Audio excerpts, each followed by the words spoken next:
Alors, bien-aimés dans le Seigneur, bonjour et bon dimanche matin. Je suis heureux de pouvoir communiquer avec vous, parler avec vous encore ce matin de la parole de Dieu qui contient de belles promesses, dont la promesse de la gloire à venir. Ça va être ça le titre du message ce matin, la promesse de la gloire à venir. Il y a deux textes que nous allons lire, dans le premier et dans l'épître aux Romains, au chapitre 8, je vais juste lire un verset, le verset 18. J'estime que les souffrances du temps présent ne sauraient être comparées à la gloire à venir qui sera révélée pour nous.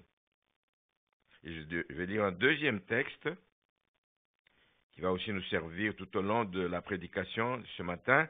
Il est tiré de l'épître aux Hébreux au chapitre 12 et je vais lire les 3 premiers versets. Alors, nous donc aussi, verset 1, nous donc aussi, puisque nous sommes environnés d'une si grande nuée de témoins, rejetons tout fardeau et le péché qui nous enveloppe si facilement et courons avec persévérance dans la carrière qui nous est ouverte. Ayant les regards sur Jésus, le chef et le consommateur de la foi, qui, en vue de la joie qui lui était réservée, a souffert la croix, méprisé l'ignominie, et s'est assis à la droite du trône de Dieu. Verset 3. Considérez en effet celui qui a supporté contre sa personne une telle opposition de la part des pécheurs, afin que vous ne vous lassiez point l'âme découragée. Amen. Amen. Voilà donc les deux textes là qui vont nous servir dans ce partage de ce matin.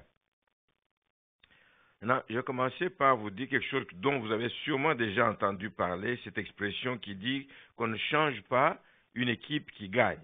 Sûrement, tout le monde a sûrement entendu parler de ça. Et c'est vrai, il n'y a pas de raison de changer une équipe qui gagne. Parce qu'elle gagne, parce qu'elle produit des résultats attendus. Mais lorsque on en arrive à changer une équipe, c'est parce que le désir de changement qui anime la personne évoque souvent une idée d'insatisfaction. Donc, il y a quelque chose qui ne te satisfait pas dans la manière de fonctionner de cette équipe. Ou alors, il y a une idée de souffrance à laquelle on veut mettre un terme. C'est là, quand on veut mettre un terme à l'insatisfaction, à la souffrance, là, à ce moment-là, on est amené à proposer des changements. Vous avez récemment entendu ici au Québec les propos du ministre de la Santé, justement en parlant de tous ces problèmes qu'il y a avec les hôpitaux, où il annonçait ce qu'il appelait la refondation du système de santé, parce qu'il considérait que le système de santé avait atteint ses limites dans la manière dont il fonctionnait. Il fallait refonder, il fallait poser de nouvelles bases.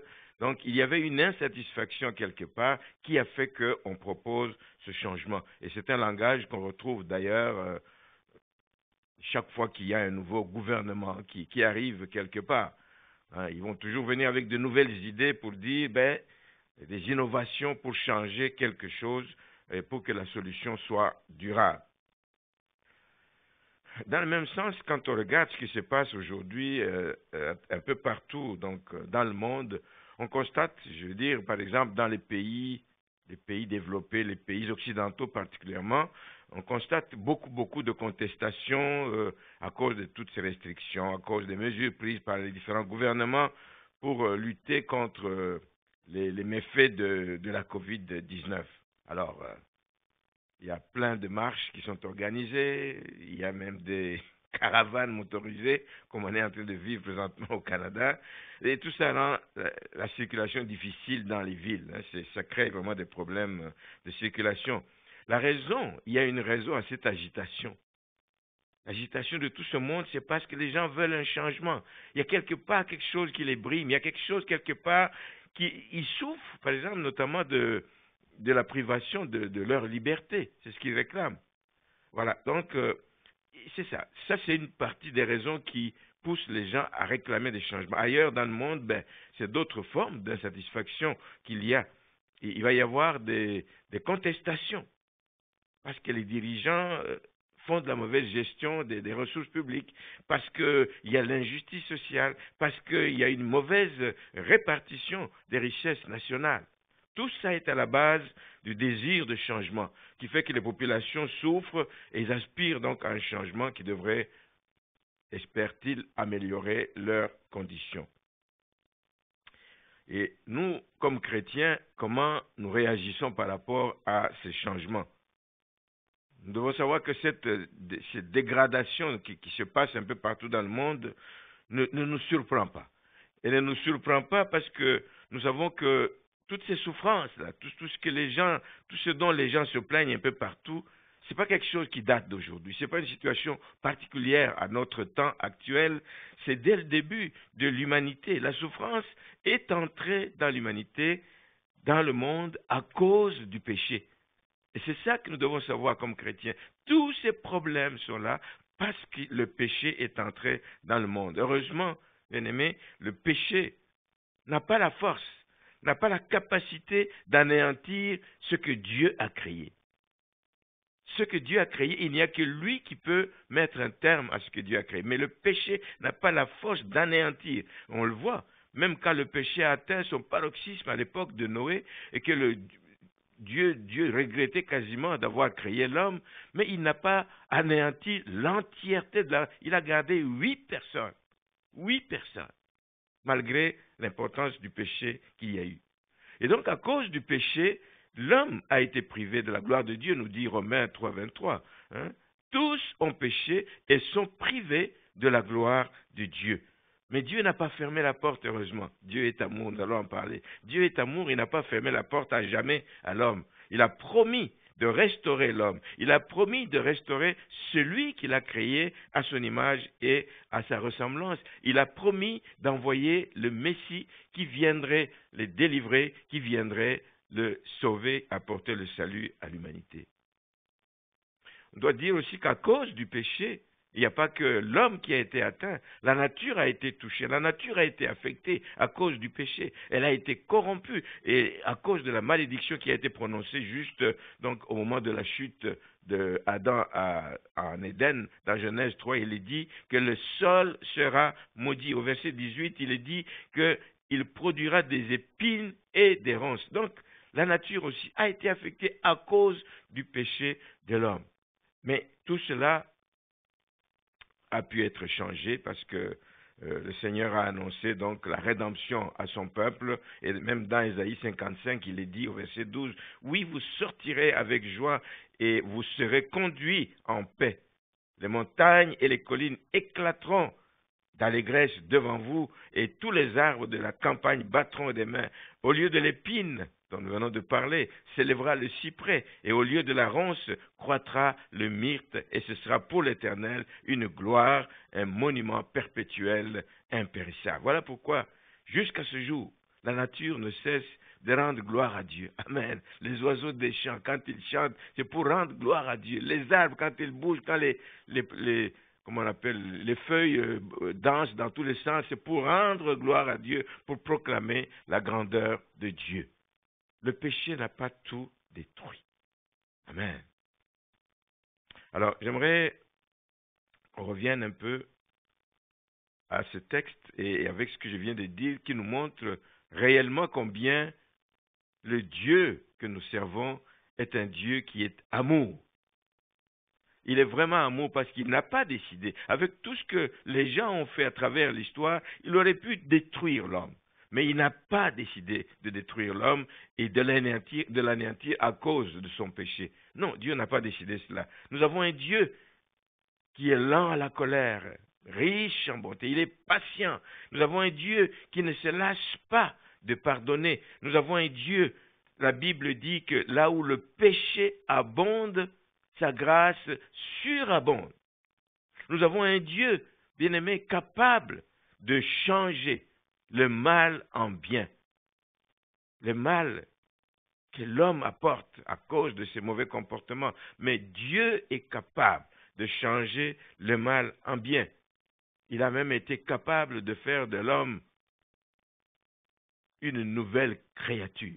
Il a transformé l'homme, il en a fait une nouvelle créature, alors que le mal l'avait gravement affectés.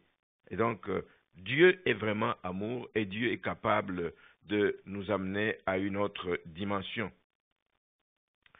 Si donc, ici-bas, dans ce que nous vivons tous les jours, tout indique que le monde va de plus en plus mal, et nous le voyons, je crois que j'en parlais mercredi dernier dans mon exhortation, il y a beaucoup d'inhumanité dans ce monde dans lequel nous sommes, il y a beaucoup d'injustice dans ce monde, il y a beaucoup d'égoïsme autour de nous, et tout est là. Tout ce qui est là, donc tout ce que l'ennemi est en train de concocter, c'est pour nous empêcher, et nous arrêter et nous empêcher de courir avec persévérance. Or, comme enfants de Dieu, nous devons courir avec persévérance parce que nous savons qu'il y a un but que nous devons atteindre, mais nous savons aussi que le temps est court. Et donc, nous devons courir avec persévérance, même si le monde veut nous empêcher de le faire, mais nous courons avec persévérance parce qu'il y a une carrière dans laquelle le Seigneur nous a envoyés, dans laquelle que le Seigneur nous a ouverte, comme nous venons de lire dans Hébreux 12. Il y a une carrière qui est ouverte pour nous et rien ne doit nous arrêter d'aucune manière. Et dans le premier texte que j'ai lu dans l'Épître aux Romains, c'est Paul qui écrit aux Romains, il veut donc encourager les chrétiens. Nous avons dit j'estime, disait-il, que les souffrances du temps présent ne saurait d'aucune manière être comparé à la gloire à venir qui sera révélée pour nous. Il y a quelque chose de grand qui nous attend. Il y a quelque chose de sublime qui nous attend. Il y a quelque chose que Dieu nous réserve qui doit faire en sorte que toutes ces souffrances, les choses vont mal, oui, on n'en disconvient pas. Il y a de l'injustice, oui, on n'en disconvient pas. Il y a beaucoup d'égoïsme, oui, on n'en disconvient pas. Mais ces choses ne doivent pas nous arrêter et ne sauraient même, les souffrances en question, ne doivent pas être comparées à la grande gloire, évidemment, qui nous est réservée. Et voilà pourquoi nous devons nous efforcer. La vie chrétienne, c'est une vie d'effort. Nous devons nous efforcer de surmonter les problèmes de la vie. Nous ne sommes pas seuls, Dieu est là pour nous aider, mais nous devons nous surpasser pour surmonter ces problèmes de la vie. Pourquoi? Parce que nous savons qu'il y a une gloire à venir. Il y a des grandes récompenses qui nous attendent. Nous devons nous surpasser, que ces difficultés ne nous bloquent pas dans notre avancée, dans notre percée, que ces difficultés ne nous bloquent pas dans la course dans laquelle nous sommes engagés. C'est Paul qui insiste donc à cela. Et l'auteur de l'Épître aux Hébreux nous invite à son tour à avoir nos regards fixés sur Jésus. Si vous gardez le regard fixé sur les problèmes qui vous entourent, si vous regardez le regard fixé sur les obstacles que vous pouvez rencontrer dans votre marche chrétienne, vous n'allez pas aller loin. Mais il nous encourage de fixer les regards sur Jésus. Jésus doit être le modèle. Et c'est de ça que nous allons parler. Parce que lui a connu des difficultés. Au-delà de ce que nous connaissons, il a vécu des choses difficiles, mais il a pu passer à travers et nous devons le suivre comme exemple. Gardez les regards fixés sur Jésus. Que Jésus soit notre modèle. Que Jésus soit notre référence. Que Jésus soit ce bon exemple que nous devons suivre. Parce qu'on sait ce qu'il a vécu, on sait ce que Jésus a traversé durant son séjour sur la terre. Dans le texte d'Hébreux, on nous dit au verset 2, donc, ayant les regards sur Jésus, qui, en échange de la joie qui lui était réservée, qui a souffert la croix, Jésus qui a méprisé l'ignominie, et on voit la conséquence qui est arrivée, etc. Et au verset 3, on voit même qu'il a supporté contre sa personne une telle opposition de la part des pécheurs. Il a dû affronter toutes ces choses. Et la Bible nous dit, Paul dit, soyez mes imitateurs comme moi-même, je suis de Christ. Donc, soyons nous aussi les imitateurs de Christ. Il a souffert. Il a souffert la croix. Il a méprisé l'ignominie et il s'est assis finalement à la droite du trône de Dieu. Donc, trois choses que Jésus a passé, a traversé durant sa vie sur terre. D'abord, il a souffert la croix. Alors, la croix évoque toutes sortes de souffrances, les douleurs physiques, dont je ne vais pas parler ce matin, parce que c'est long à expliquer et on a d'ailleurs beaucoup de peine à imaginer ce que Jésus a souffert physiquement. Imaginez d'avoir des mains percées, les pieds percés avec des clous, le côté qui a été percé avec une lance, etc. Et en dehors de toutes les autres souffrances qu'il a eues, on a de la peine vraiment à imaginer ce que Jésus a souffert. Mais en plus des souffrances physiques, la douleur physique, il a souffert moralement. Jésus a eu une souffrance morale terrible, terrible, hein, de quelqu'un qui est condamné injustement. Déjà ici, on n'est pas condamné à mort, on nous accuse injustement qu'on en a fait tout un gros problème. On ne supporte plus, on ne veut plus voir personne, on devient malheureux, on s'enferme dans... Lui, il a été condamné injustement, il n'avait rien fait de mauvais. Jésus a souffert moralement, comme juif, il a été humilié par cette mort ignoble sur la croix. Nous, aujourd'hui, nous ne comprenons pas ce que c'est, mais les Juifs savaient ce que c'était que, à la croix, n'étaient cloués que les bandits de grand chemin, n'étaient cloués que les meurtriers, n'étaient cloués que les traîtres. Un esclave qui avait été traître, il finissait sa vie à la croix, qu'il avait trahi son maître. Jésus n'avait rien fait de tout ça, et il était juif. Et même les Romains savaient que la mort de la croix n'était la plus ignoble de toutes. Nous, aujourd'hui, on ne le comprend pas, mais à cette époque, et donc c'est une souffrance morale terrible. Alors pour nous, qu'est-ce que je vais dire ce matin? C'est juste une invitation à reconnaître que les souffrances dont nous nous plaignons n'ont rien de comparable à celles de Jésus, d'une part. Et d'ailleurs, si on regarde de près, souvent il va arriver que ce dont nous nous plaignons, c'est nous-mêmes qui sommes la cause. Nous sommes la source de ces souffrances. Nous avons fait de mauvaises choses qui nous amènent à ces souffrances. Nous avons commis des erreurs qui nous amènent à souffrir. Donc, nous ne devrions pas, frères et sœurs, nous arrêter là-dessus. Jésus a passé outre ces choses. Et surtout qu'elles ne sont en rien comparables à celles de notre Seigneur. Et quand nous pensons aux souffrances de Jésus-Christ, ça doit nous aider. Ça doit nous aider à supporter les nôtres.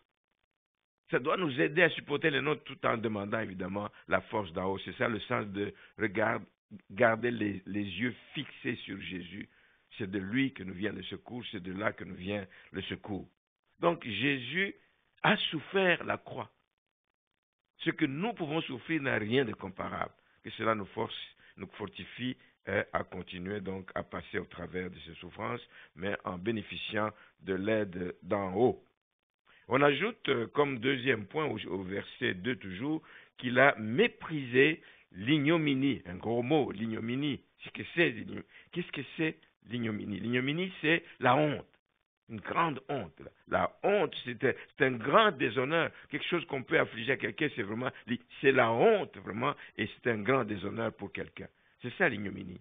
Donc Jésus a vécu cela, mais il a méprisé cette ignominie. Il ne s'est pas arrêté là-dessus. Et ça, c'est toute une leçon que nous devons apprendre.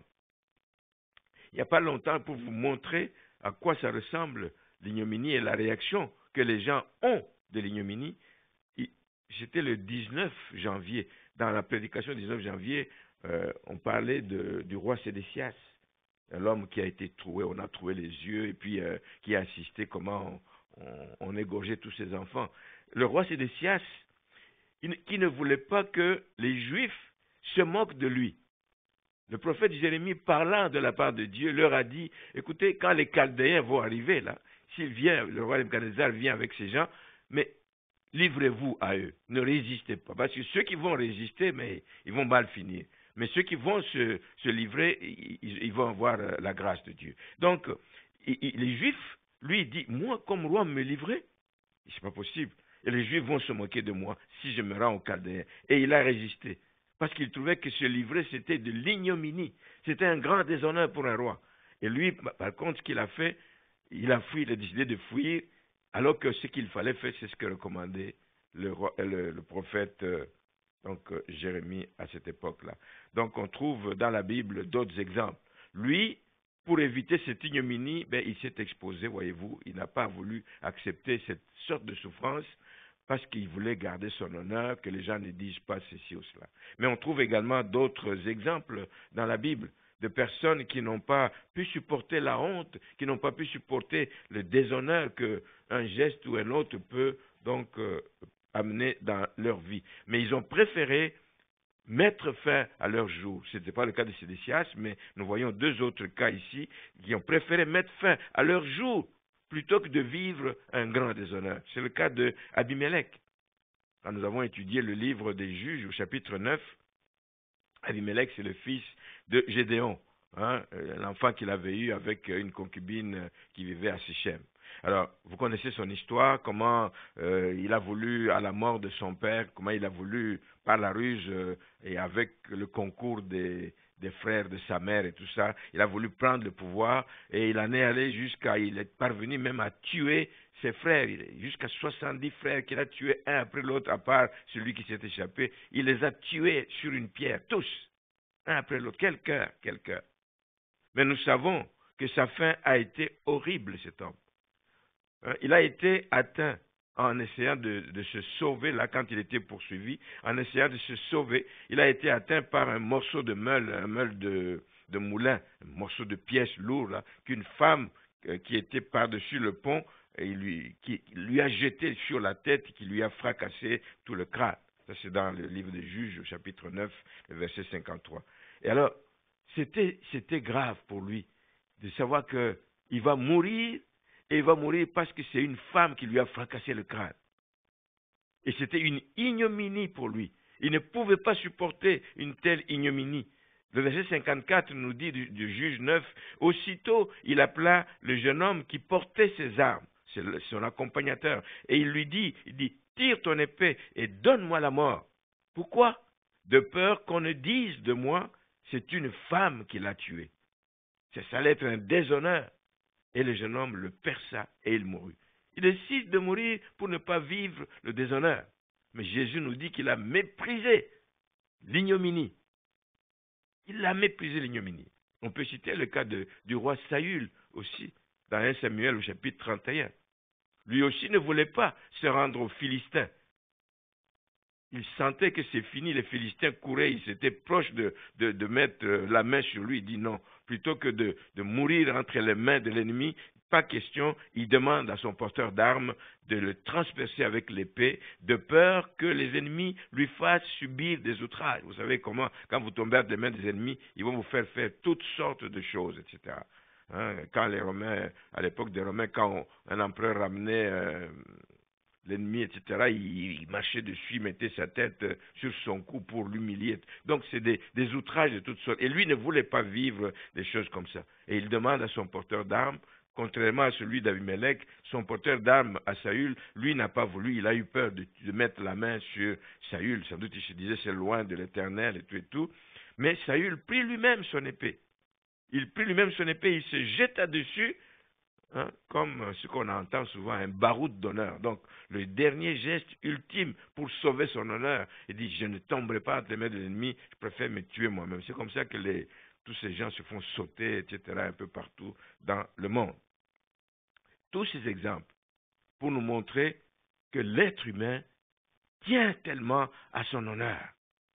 Il tient à son honneur et ça nous montre jusqu'où, pour son honneur, on peut aller. Mettre fin à ses jours pour, soi-disant, préserver son honneur. Mais Jésus, tout grand, le Seigneur de gloire, Jésus a méprisé l'ignominie. Mais il l'a subi, par exemple. Il n'a pas fui, il l'a subi. Pendant qu'on l'accusait faussement, on l'accusait d'avoir blasphémé. C'était en disant qu'il est fils de Dieu. On l'accusait faussement. Il était resté silencieux. Quand on l'accuse qu'il est en train de provoquer la révolte du peuple en se déclarant roi des Juifs, il a gardé silence. Il répondait tout en plus en disant je le suis, etc., mais sans en faire tout un problème. Mais il ne se défendait pas plus que ça. Il a subi, il a accepté de subir cette ignominie, mais il a méprisé, il n'en a pas fait cas, il a décidé de ne pas se défendre. On s'est moqué de lui de plusieurs manières, vous le savez. À un moment donné, quand on voile son visage, là, pour se moquer de lui, on met comme un voile sur son visage, et puis on le gifle, on dit, alors tu vas deviner qui t'a frappé. Se moquer de quelqu'un. Hein? On lui a porté une couronne d'épines. Tu dis que tu es roi des Juifs. Ok, tiens, voici, pas une couronne, c'est une couronne d'épines. Tout ça pour se moquer de lui. La Bible dit même dans Ésaïe 53 qu'il était comme une brebis muette face à ceux qui l'attendent. Il ne répondait pas à toutes ces provocations qu'on lui faisait. Il ne répondait pas. Et puis, comme je l'ai dit tout à l'heure, ce qui était une ignominie aussi pour lui, c'est que ses détracteurs ont choisi de le crucifier. À quel moment? Ils ont choisi de dire, on va le faire le moment où Jérusalem est plein de gens. Des gens qui viennent de partout, de Grèce, de partout. Quand ils sont à Jérusalem pour fêter la Pâque, c'est à ce moment-là que tout le monde saura quel est son sort. Une façon, encore une fois, de l'humilier. Mais Jésus a méprisé tout cela, et malgré tout ce que ça représentait comme humiliation. Alors je me dis, puissions-nous, chers amis, ne pas nous laisser arrêter par ce que les gens disent de nous. Et il y a tellement de commentaires. Il y a tellement de choses qu'on peut dire sur vous. Il y a tellement de choses que les gens peuvent penser à tort. À tort. Je ne dis pas que si on dit des choses qui sont vraies sur vous, que vous ne fassiez pas attention. Mais il y a des choses parfois qui n'ont ni tête ni queue que les gens racontent sur vous et qui ont arrêté les gens. La vie s'est arrêtée pour certaines personnes. Ils en deviennent malheureux, elles en deviennent malheureuses et puis ils ne peuvent plus rien faire de bon. Non. Ne vous laissez pas arrêter par ce que les gens disent ou par ce que les gens pensent de vous à tort. À tort. Il faut aller jusqu'au bout de la mission que le Seigneur vous a confiée. C'est ce que la Bible nous dit dans la première épître de Pierre au chapitre 4, verset 12. Il dit, « Bien-aimés, ne soyez pas surpris. » Oui, parce que ce qui est arrivé aux gens à cette époque, ce qui est arrivé à Jésus, ce qui est arrivé à d'autres personnes avant nous, c'est des choses communes, ce sont des souffrances communes aux chrétiens. Ne soyez pas surpris comme d'une chose étrange qui vous arrive, de la fournaise qui est au milieu de vous pour vous éprouver. Verset 13. Réjouissez-vous au contraire.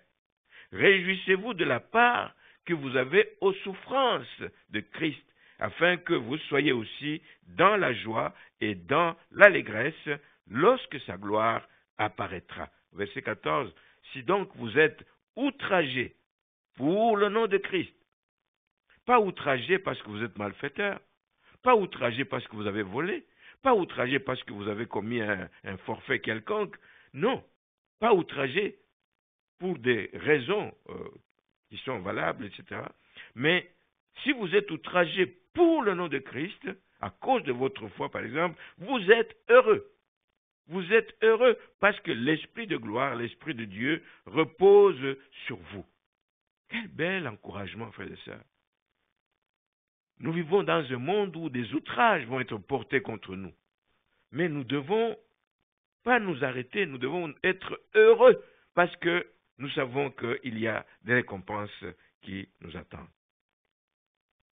Je voudrais aller vers la fin, donc terminer avec ce point. Jésus a accepté de supporter le mépris. Jésus a accepté toutes sortes d'humiliations jusqu'à la mort de la croix. Pourquoi? Parce qu'on nous le dit. Il a accepté ces choses parce qu'il savait ce qu'il attendait. Il y avait une joie. Il savait la joie. Il savait l'élévation qui lui était réservée. Il y a quelque chose qui lui était réservé. Il savait qu'il s'en allait vers quelque chose de grand. Une joie qu'il ne pouvait pas avoir ici-bas. Et puis l'élévation que le Père lui réservait. La joie d'abord. C'est la joie de quelqu'un qui s'est offert volontairement, sans aucune obligation. Personne ne l'a forcé. Oui, le Père lui a demandé de faire cette mission, mais il a accepté volontairement d'aller donc dans cette mission, juste par amour pour les pécheurs, parce qu'il avait compris que sans ce sacrifice, il ne pouvait rien se passer de bon. C'était la seule chose qui pouvait apaiser le courroux de Dieu. Mais il y a aussi la joie de quelqu'un qui a accompli sa mission. La joie d'avoir a mené sa mission jusqu'au bout, la mission que lui avait confiée son père. Souvenez-vous de son cri au moment de rendre l'âme, il a dit, tout est accompli. Père, tout est accompli. Ce que tu m'avais demandé de faire, je l'ai mené jusqu'au bout. Il y avait une joie, malgré toutes les souffrances, mais il y avait une joie qui ressortait de là. Et il est venu, en fait, faire échec au plan destructeur de l'ennemi. La Bible nous dit que l'ennemi vient pour voler, égorger, détruire. Mais lui, il est venu pour que ses brebis aient la vie et la vie en abondance. Et il est venu et il a vaincu l'ennemi à la croix. Il a vaincu l'ennemi à la croix et la conséquence, le résultat, c'est que depuis lors, les captifs peuvent être libres et il a rendu libres les opprimés, etc. Et il a pu réconcilier, mission bien accomplie, il a pu réconcilier l'homme avec son Dieu. Amen. Il a pu réconcilier l'homme avec son Dieu. Et la Bible nous dit d'ailleurs que le sang que Jésus a versé à la croix, c'est son sang qui purifie l'homme de son péché. Je voudrais illustrer cela par un exemple, quelque chose qui s'est passé dans la vie de Wesley, ce missionnaire américain, etc. Donc, un jour, il est en train de circuler dans une ville, et puis il est arrêté par un voleur. Peut-être qu'ici on ne connaît pas ces choses, mais il y a des endroits où vous passez et puis il y a des gens qui viennent vers vous, qui veulent vous arracher votre sac. Et tout. Donc lui, il est arrêté par un voleur qui lui demande sa bourse. Il avait une bourse avec lui. Le voleur lui demande sa bourse et puis le missionnaire la lui donne sans problème. Mais il lui dit juste une chose. Il dit, écoute, j'ai juste un seul mot à te dire. Il dit, si jamais vient le temps où tu regrettes la vie que tu mènes, ce n'est pas une vie que tu mènes de voleur. Si un jour, si jamais vient le temps où tu regrettes la vie que tu mènes, rappelle-toi de cette parole. Et c'est quoi? C'est que le sang de Christ purifie de tout péché. Rappelle-toi de ça. Le jour où ça t'arrive de regretter, rappelle-toi de ça. Et il n'a pas dit plus que ça. Il a laissé le voleur partir avec sa bourse, etc. Mais bien des années plus tard, ce doit être quelqu'un qui a dit, écoutez, je ne sais pas pourquoi ça m'est arrivé, mais au moins, je lui ai dit quelque chose qui va peut-être un jour l'aider. Et effectivement, plusieurs années plus tard, il sortait, comme c'était un missionnaire, il allait d'église en église pour prêcher la croix de Jésus, pour prêcher la bonne nouvelle de l'évangile. Et au sortir d'une église où il venait d'annoncer l'évangile, justement, il rencontre un homme. Cet homme l'approche et cet homme lui dit, vous rappelez-vous avoir été volé, arrêté un jour et volé à une certaine époque? Est-ce que vous vous en rappelez? C'était à tel endroit. Il réfléchit un peu, Wesley dit, oui, sans doute, je m'en rappelle, mais il ne voyait pas pourquoi. L'homme lui répond, il dit, eh bien, je suis le coupable. Je suis le coupable et la parole que vous m'avez lancée est tombée sur ma conscience et il a bien germé. Ça a tellement bien germé que j'ai fini par quitter ce métier détestable pour m'attacher au Sauveur et mener une vie paisible et honnête. La puissance de la croix de Jésus-Christ. Et aussi ici, on peut se dire une chose. Bien-aimés, dans tout ce qui nous arrive, il faut saisir l'occasion. Saisir toute occasion, bonne ou pas bonne, pour annoncer l'évangile.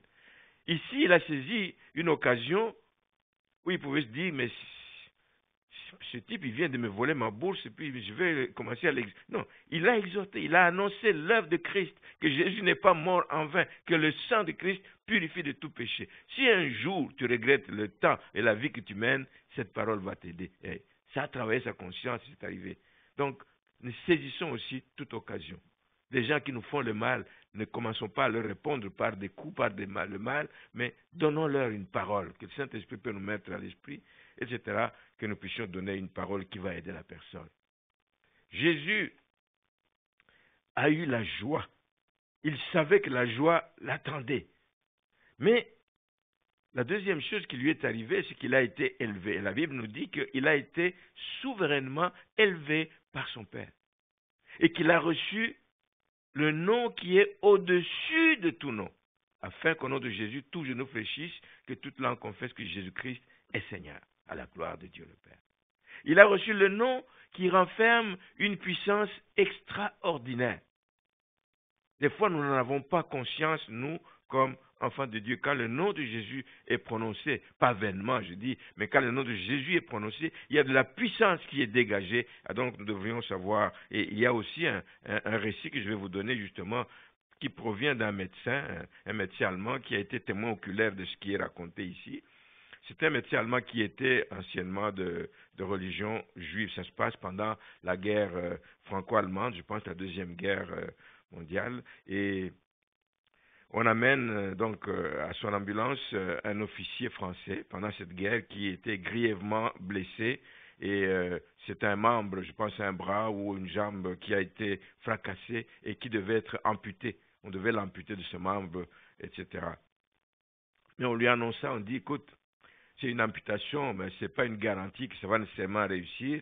On lui annonça que vu son état de faiblesse, l'état de faiblesse dans lequel cet officier français était, mais ils avaient un peu de doute que l'opération réussisse et ils voulaient donc avoir l'assentiment, l'accord de l'intéressé pour savoir si on y va ou pas. On prend le risque quand même d'amputer la jambe.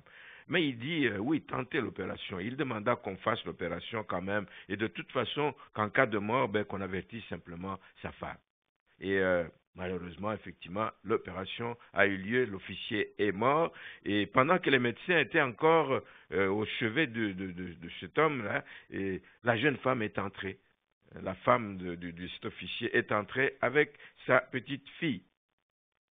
Et elle a compris, évidemment, dans tout ce qu'elle a vu, que son mari n'était plus en vie, qu'il était décédé. Et là, il a piqué une crise intense, une crise de larmes, etc. Et puis il s'adresse et se tourne vers sa petite fille et il lui dit, oh mon enfant, notre meilleur ami, notre protecteur, notre bien-aimé est parti. Et toi et moi, nous sommes abandonnés dans ce monde de douleur. Écoutez la réaction de l'enfant, de la petite fille. Et là, elle est venue, elle a entouré tendrement sa mère de ses petits bras et l'a tenue par le cou et lui a dit ceci. Il dit, oh maman, tu as oublié Jésus? D'un côté, il dit, nous sommes abandonnés dans ce monde plein de douleur. L'enfant le reprend sa mère et dit, oh maman, tu as oublié Jésus. Juste à ces mots, juste à l'évocation du nom de Jésus-Christ, un calme extraordinaire a envahi, descendu sur la mère et elle a répondu, oui ma chérie, excuse-moi, dans ma douleur, j'avais oublié Jésus. Voici, voyez-vous la puissance de ce nom, la puissance du nom de Jésus qui a exercé sur cette mère éplorée, qui a transpercé donc même comme une flèche l'âme du médecin. Quand il a assisté à cette scène, le médecin aussi a été touché. Ça a relevé la mère, mais le médecin a été touché complètement par cela. Et depuis lors, il a perdu tout repos, le médecin, jusqu'à ce que lui-même fût arrivé au pied du Sauveur. Parce qu'il a entendu que Jésus peut faire la différence, même dans la vie de ceux qui souffrent. Il a perdu tout repos et il est arrivé au pied de Jésus un jour, il s'est écrié « Mon Seigneur et mon Dieu ». Amen. C'est pour ça qu'il y a un chant qu'on chante, je pense que ça doit être un chant en anglais, mais qui a été traduit. Il y a puissance dans le nom de Jésus-Christ. Il y a puissance dans le nom de Jésus-Christ. Ici donc, comme à l'exemple précédent que j'ai donné de Wesley avec le voleur, on voit l'importance d'exhorter les gens. C'est de simples mots. Wesley a dit à l'autre, rappelle-toi de cette parole, le sang de Christ purifie de tout péché. Puisque tu vis dans une vie de péché, sous-entendu, le jour où tu en as marre de cette vie de péché, sache que Jésus peut te libérer. Même chose ici. Maman, tu souffres, tu dis que nous sommes abandonnés, mais tu as oublié Jésus. Il est présent dans la vie de ceux qui souffrent. Et ça, non seulement que ça a remonté la maman, mais ça a aidé aussi une autre personne qui a entendu cette parole et qui s'est convertie, etc. Donc, il y a de la puissance dans le nom de Jésus-Christ, d'où l'importance d'exhorter, de parler de Jésus à ceux qui sont désespérés, à ceux qui souffrent, à ceux qui oublient que nous avons un recours sans pareil, auquel on ne pense peut-être pas toujours. Amen. La troisième chose que je ne vais pas développer, c'est simple, c'est qu'il s'est assis. Le résultat de tout ça, le fait qu'il a accepté de souffrir la croix, qu'il a méprisé l'ignominie, le résultat, c'est qu'il s'est assis à la droite du trône, une place de choix, une place de trône de gloire, etc. Et il a retrouvé la gloire qu'il avait avant de descendre sur cette terre. Alors à notre tour, frères et sœurs, puisque j'ai dit au début que nous devons imiter Christ, alors puissions-nous aussi nous exercer dans notre vie ici-bas à éprouver la joie quand nous faisons la volonté de Dieu, ce qui plaît à Dieu, que cela nous donne la joie. Ça peut être dans le service que nous faisons, ça peut être quand nous apportons nos dîmes et nos offrandes, etc. La Bible dit que Dieu aime celui qui donne avec joie. Faisons-le avec joie.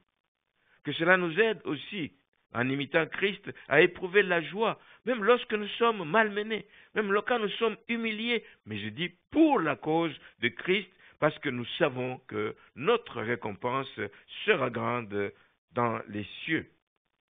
Nous devons, bien aimés, imiter Jésus-Christ et regarder les épreuves qui sont liées à notre foi comme un sujet de grande joie et de joie complète, nous exhorte Jacques. Et enfin, nous devons imiter Jésus-Christ et nous accrocher à la promesse de la gloire à venir pour tenir ferme, pour pouvoir tenir. C'est la seule façon de tenir ferme face aux légères afflictions du moment présent. Ma prière est que le Seigneur vienne au secours de ceux qui ne savent plus où mettre la tête. Ma prière est que le Seigneur vous aide, bien-aimés, et que le Seigneur vous bénisse, et que nous puissions voir des résultats, et qu'un jour, frères et sœurs, nous puissions nous retrouver tous dans la joie céleste, en train de bénir, de célébrer celui qui nous a sauvés. Amen. Amen.